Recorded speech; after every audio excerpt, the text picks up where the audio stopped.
Well, welcome to Torah Today Ministries, and it looks a little different around here. It's because I'm in Taronga, New Zealand, with my dear friend Joshua Berry. Joshua, you're a New Zealander, and we met back in 2016 in South Africa, then again in 2018 in South Africa, and we emailed, texted, had phone calls. Then you and your oldest son Benjamin came to visit us in the States a year ago. Yeah. And here it is on December the 3rd. Don't you wish you had Decembers like this in Ohio? Oh my goodness. Good day. And so I asked Joshua if he sit down, just tell us a little bit about himself and his story, what God's done in your life. And so let's just start.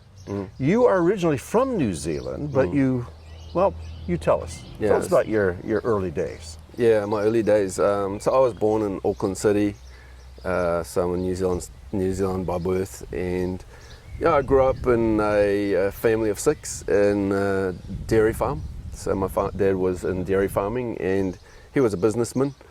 And I grew up just the joy of being in the outdoors, and it's just wonderful. Yeah. We were a Catholic family, and so quite devout in that way, and some really positive things about that. Yes, we had good values, and but we went without our challenges also. Of course, I'm sure. Now, you're not Catholic anymore. What happened that was your whole family? Did they all leave Catholicism, or was it just you? Yeah. What happened there? We had some challenges at home, and when I was 12, Mum, she moved out, and I don't judge her for that. Yeah.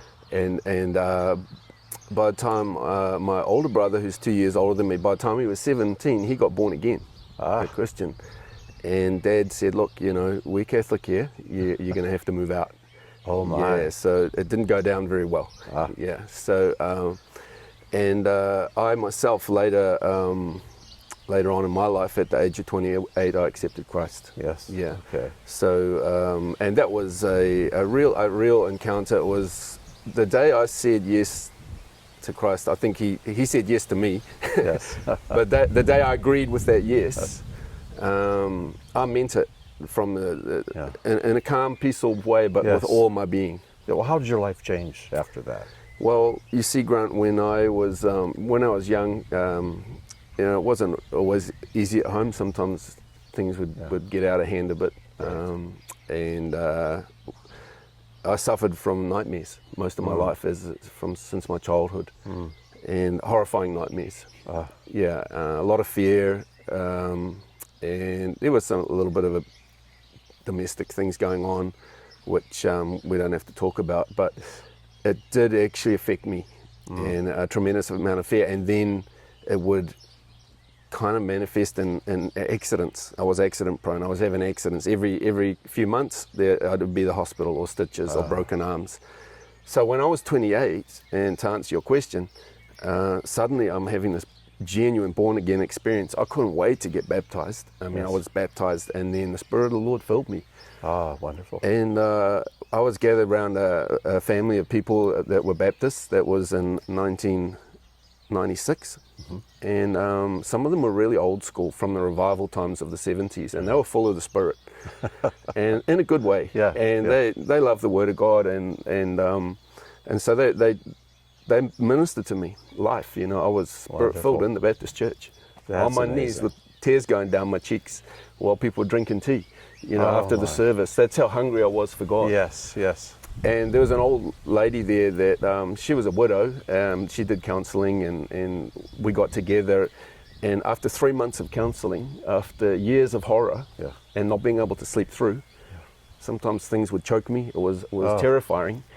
I could sleep through like a baby after 3 months of counselling. So she worked through it. She was patient. God bless her. And it was quite spiritual. Yeah. So my introduction to this new life was real. Yes. Well, what happened next is I know, and I don't know what order these things came in, but I know you went to South Africa, moved there. I know that you got married. I know that You then came to Torah. Tell us how those things happened. Well, what happened first? So my older sister, who got born again 3 months before. Before you did? Yeah, before I did. Oh my. Her dear friend from South Africa, who'd been praying it for her for 18 months, she said to me, "What about your brother, Joshua?" You know, and she said, "No chance," you know. You are a lost cause. Yeah, no, and don't she get saved. Yeah, she said, My goodness. Yeah, and she said, "Don't be so sure." Yeah. And they got together and prayed after work in the car.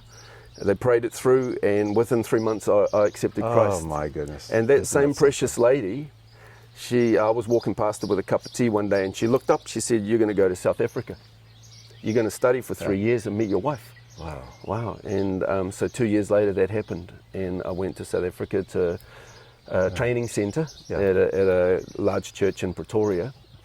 Mersha was working at the missions office, and I met Mersha, and we got married in 2001. Wow. So what was your first thought when you saw Mersha for the first time? Well, to be honest, Grant, I saw her and I was just amazed at... I saw something way past, I think she's the most beautiful wife in the world. Yes. However, I saw something much more beautiful in there. Yeah. I saw something deep within her that just drew me. She just had something deep down there that was solid. Yeah. And I saw that in her, and something very godly. Yeah. Love at first sight then? Absolutely, yeah. Yeah. For me. For you. So how long did it take for her to come around? Quite a while, yeah. Quite a while. Yeah, quite a while, yeah. And that was okay. It was tough. And I got permission about a year later for courtship from her dad. Okay. And then we were at a youth or young adults camp, and the challenge at the camp was to go beyond the veil, you know, so to speak. And so I was on my knees, and the Lord said, "You got to let go." And I went to Mersha, and she said, "I want to break it off." Yeah, so I was broken. Oh, you know, here I am on the other side of the world, no mummy to call. Yeah. You know, I'm at the training centre, and so I've just got to endure this. And you know, it was the best thing. Yeah, because when we broke up, there was a few other things to sort out relationship-wise with other people, and within 8 weeks, the engagement ring was on her finger. Oh, that's wonderful. Well, I know. Talking to Mersha, if I remember this correctly, she said she had brought some young men home previous and for her dad to kind of check out, and each time it was like, "No, this is not the one, this is not the one." But you were the first one she brought home, and he said, "Is that right?" Well, he actually he was completely quiet. I think he's a very wise man. Yeah. And he's just completely wise. Yeah. He didn't give thumbs up or thumbs down, but I think he knew deep down. He knew that you were the one for the first daughter. Yeah. That's great. Wow. So you married a South African girl. That's right, yeah. And then what happened next? So you're both, Baptist at this time? Or? No. So we were in a large charismatic church that was birthed from a Baptist union previously. Wonderful family of 4 generations of ministers. And in Pretoria, that's right. And she was in the missions office. So they pioneered a missions office, and our hearts were for missions. So we're married, and they sent us out as missionaries to Namibia. And they actually insisted that we want you to be part of a missions organization as well, because they found that generally people that did their own thing was a bit of problem. So we were with Youth with a Mission in Namibia, and we trained missionaries. Okay. That was our role. We trained. And how long were you there? We were there for 4 years. And what was that experience like? It was wonderful. Yeah, it was a wonderful experience, multicultural. The most precious part of it, Grant, was these young men, because I'd have these young men in my groups, and I decided I'm going to spend at least an hour a week with each one of them and sit with them and listen to them. That's great. Oh, and these African men, their stories, you know, like one of them came from out of civil war. He had to run for his life. Yeah. From what country? So he was up in DRC, Democratic Republic, Congo. He had to go through Rwanda and Burundi.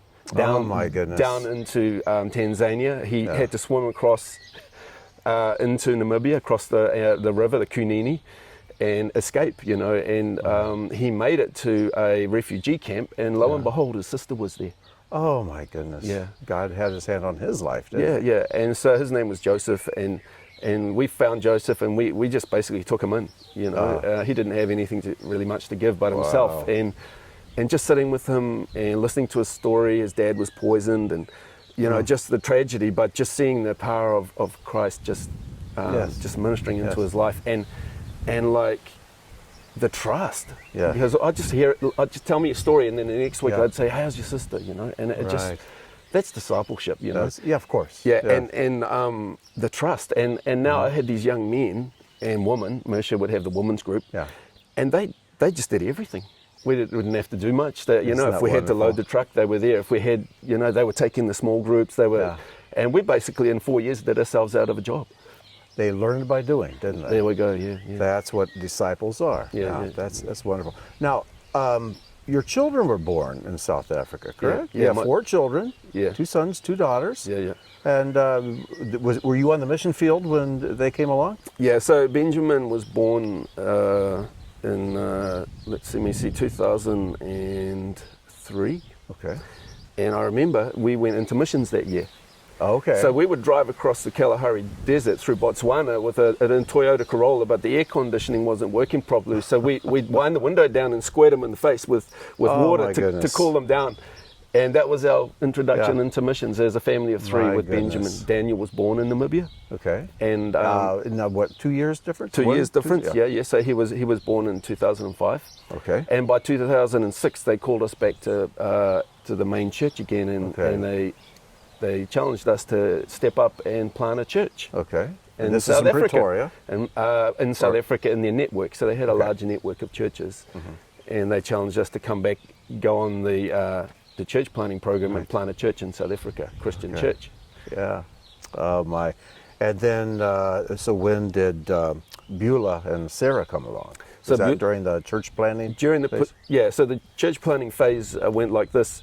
We went down there with a team. Mersha was pregnant with Beulah. I was building a house and planting a church all at once. So, so I went grey at the age of 40, pretty much overnight. Yeah. But so you planted a church. So you did that for a time. Yeah.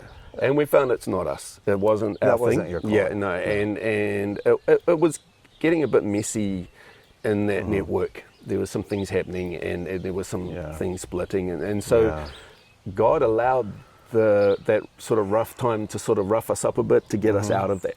Yes. He often does that, doesn't he? It's like all pain is birth pain. He allowed you to go through some pressure and birth pain because he wanted to bring forth something new in your lives. Yeah. So I said to God one day, the people aren't being so nice. We planted this church and they're not so nice to us. He said, no, you're the problem. You know, it's not the people. You know, I don't want you there. I want you to move on. I want you to leave, you know, and you're trying to stay there, and so you're actually the problem. It's not the people at all. Wow. It takes humility to hear God say that and accept it. Most people say, I'm not hearing from the Lord yet. Because we want to hear what we want to hear. Yeah, and bless them. That church is still going today. Well, wonderful. Since 2008.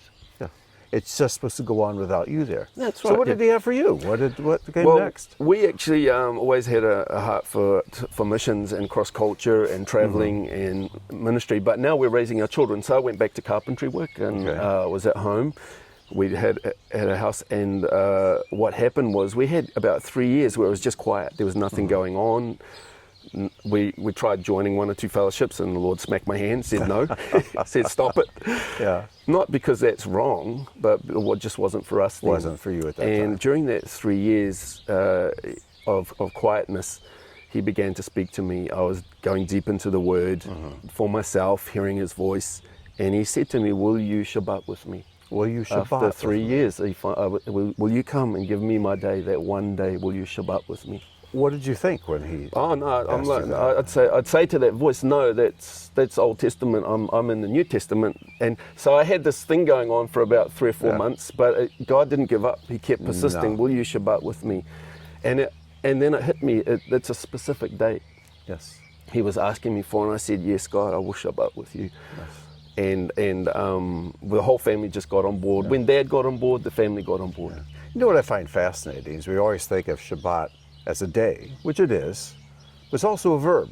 And he asks you, will you Shabbat? Will you do this thing? And so many people, they just say, well, I'm going to observe the Shabbat.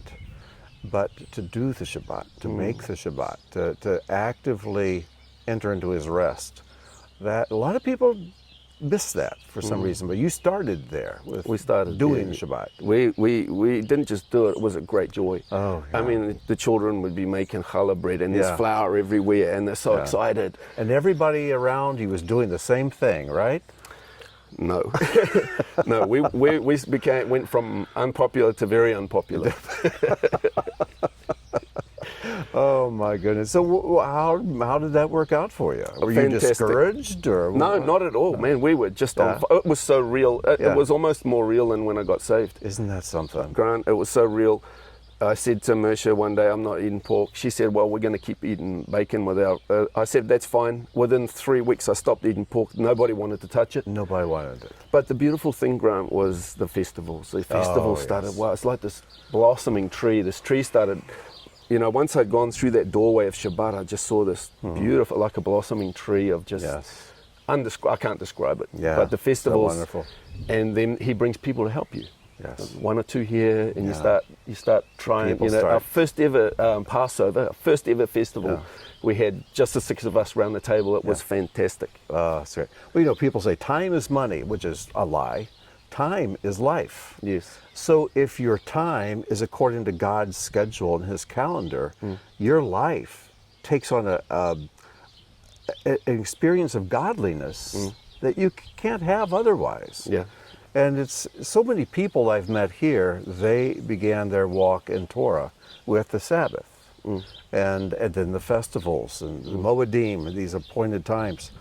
So it's transformative. That's right. Yeah. So about what year was this? So this was 2014. Okay. And then we, in 2015, we linked up with some people in a neighboring town called George, South Africa, which you know about. Oh, yes. And then in 2015, there were 23 of us in a coffee shop at a church. But we had on Saturday morning. Yes, right. And we were learning together the Torah with Hanali and Marley. Yes. And Johan wasn't there at the time, but he was working on ships. Yes, he was out on the ocean. And that was the birthing of a new fellowship, of a Messianic Fellowship. Yes, that's, what is the name of the Garden Route? Garden Route Fellowship. Yes. Yeah, that's right, Garden Route. Yes. Messianic Fellowship, I think. And then that's when I met you for the first time, when they invited me to come in 2016, and I met you and Mersha for the first time. That's right, yeah. Saw you again 2 years later. That's right. Kept growing. Yeah. But here you are now back in your home country of New Zealand. Yes. And Mersha has immigrated with you, and your kids are all here. Yeah. How did that happen? So in 2016, it was December the 5th, we were looking after a farm, so like house minding a farm, and I was reading the Word, and I read Genesis 31, and it says, go back to the land of your fathers, your relatives, and I'll be with you. And I kept reading, and it said Mizpah, and I used to live in Mizpah Road in New Zealand. Oh my goodness. Then I kept reading, and it said, you know, I've had all these struggles for 20 years, and it was the day before the 20th year of my faith. So it was the day on the day I was 20 years born again. The next day. So it was very clear. Yeah. And that's the first time I've ever heard him speak like that. I don't hear him speak like that often, but he really was. And so I went to Mersha and told her we need to go back to New Zealand. How did she respond? She said, straight to me, I'm glad you got a word, but I need a word for myself, you know. And I said, that's fine, you know. Sure. And so she got a word. I think hers was much tougher than mine. And I think she got Psalm 45 or somewhere around there. Yeah. And it said there, forget your father, your family and your father's house. Forget your people and your father's house. Yes. Follow the King, for he is your Lord. And so shall he reward you with envoys from Tyre will shower you with gifts. Oh, that's wonderful. So then she was on board? She was on board, yeah. And how the kids, what did they think about pulling up stakes from South Africa, their home, and moving across the ocean? There was a few tears there with sure. leaving grandma and granddad, But they're all positive. They're all in. They got passports for New Zealand because they're children of a national. I'm a national, so they immediately got It passports. took Marsha a little longer though because Yeah. she's South African. Yeah, that's right. Yeah. Yeah. And they came on board, and we have one of our sons, Daniel. He's the comedian of the family, and he had us laughing. I never noticed. Yeah, he had us laughing from Yes. Johannesburg all the way through. Yes, and I'm sure. all the hardship. He Yeah. was just had us laughing and joking, and so that's how we made it through because it wasn't That's easy, Grant. wonderful. Yeah. Yes. That's an incredible story. So you've been here in New Zealand now 6 for how many years now. 6 years Yeah. now. And so what's happening in New Zealand? What's going on here now in the body of Messiah that you see? I see that in the body of Messiah, I see that there's increased interest in the things of Torah amongst New Zealanders. I see people are questioning Yes. from all walks of life. I met a lady in her 80s, and she's up in the town I live in Kaitaia, and she's just got so many questions about Shabbat, and they're not entirely. Some of them are not entirely happy with the setting that they're in. Yeah. In terms of fellowship, so they're looking for more. People are looking for more, and they can't always put words to what it is. But if they meet someone that is walking in this way, they got questions. Right. People have got questions.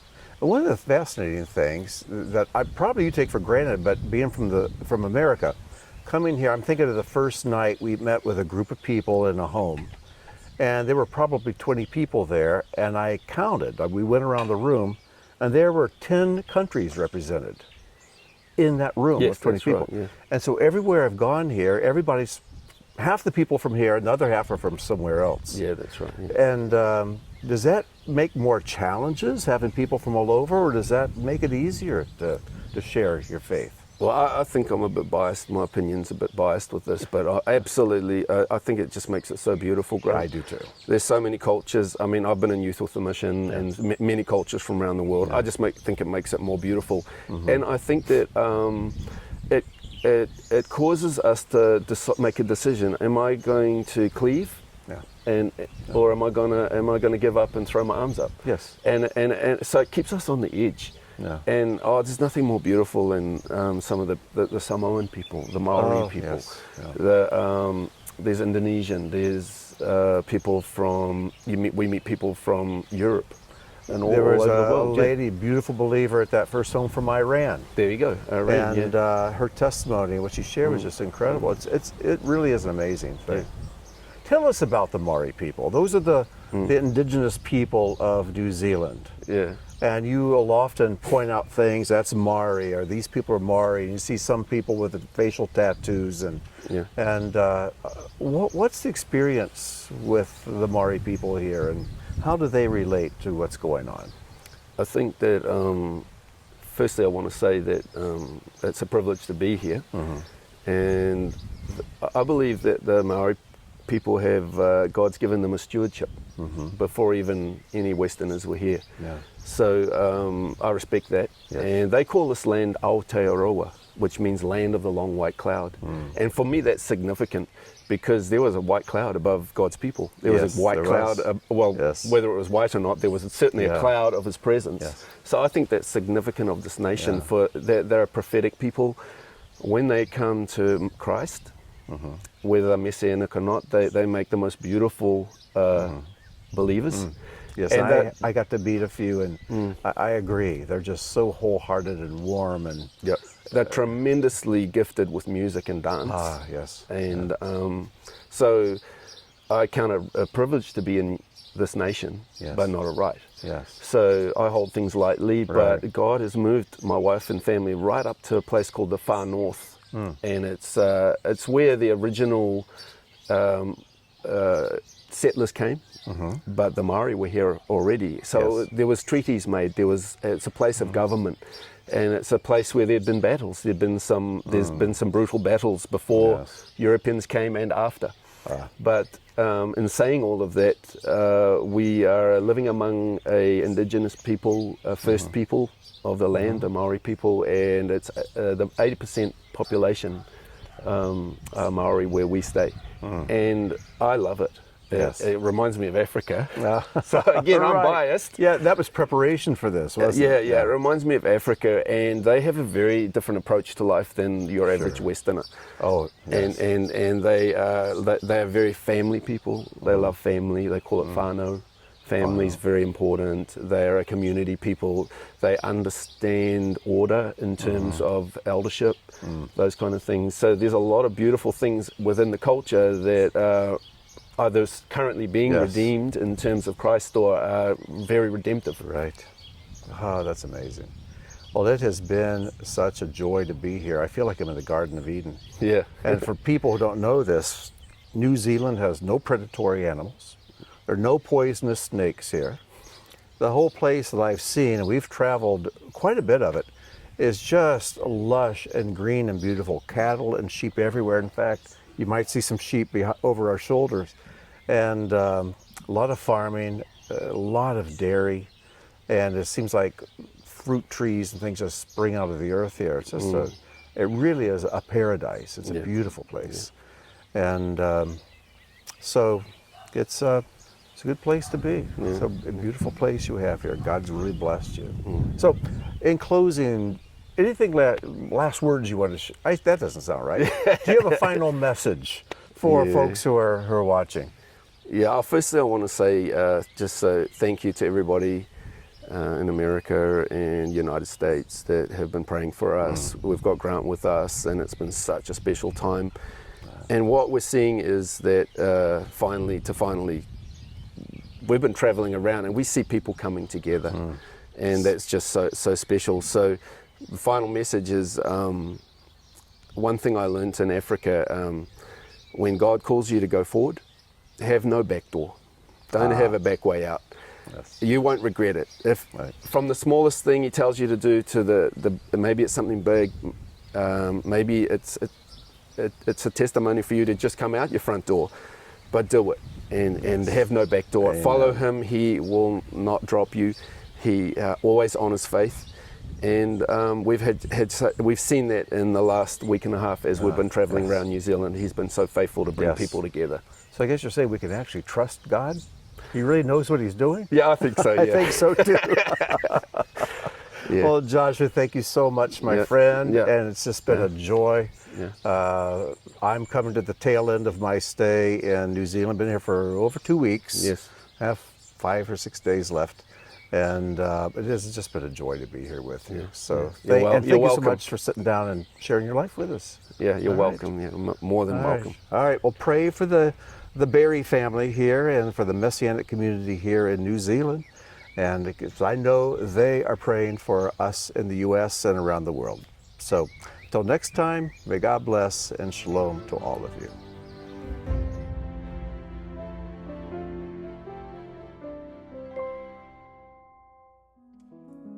Thank you for joining us for today's teaching. If the work of Torah Today Ministries has touched your life, please consider making a donation or sponsoring an upcoming video. As a video sponsor, you'll have an exclusive opportunity to memorialize a family member, celebrate a special event, or simply support the ongoing creation of similar content. Your tax-deductible contribution helps ensure that our teachings continue to reach all who are longing for truth. Click the link or visit our website to learn more.